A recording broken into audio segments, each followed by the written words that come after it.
Enjoying a summer music festival is something many of us take for granted. But for people with mobility issues, something as simple as watching your favorite band or even using the washroom at certain venues can be a daunting task. That's why organizers of the Halifax Jazz Festival are making this year more accessible than ever, thanks to the guidance of a local accessibility activist. Jennifer Grudich has more.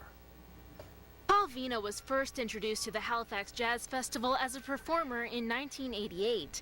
It wasn't until after an accident left him in a wheelchair that he began to realize just how inaccessible some venues can be. The way jazz festivals have gone in the last bunch of years, there's less sort of sit-down formal jazz and more, like Dr. John, where people get up and dance. So you get a lot of people dancing around in close space. Put a wheelchair in there, it can be dangerous, but it's often kind of scary to get bumped around. And you have to be right up at the front to see anything. He began reaching out to festival organizers in 2001, but it wasn't until a few months ago when a new executive director came on board that things changed. Well, I went to them and asked, would you be interested in making the Jazz Festival an accessible festival for the first time?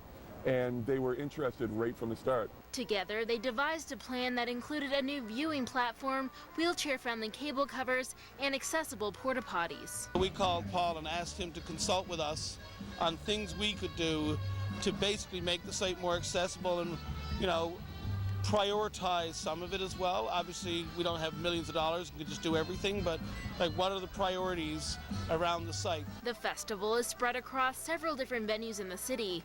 This year marks the first time that 100% of them are accessible. Music is therapy, so to be able to come and do this and see it and not be restricted in any way and be in a very comfortable environment, it just is really important to us. And while Vienneau himself will be taking in the sights and sounds of this weekend's festival, he says there's something bigger at play. In 20 years, people aren't even going to remember my name, but they're going to be able to take for granted all the things that everybody else gets to take advantage of, which to me, for the first time in my life, I feel like I'm actually doing work that actually means something. Jennifer Grudich, Global News, Halifax.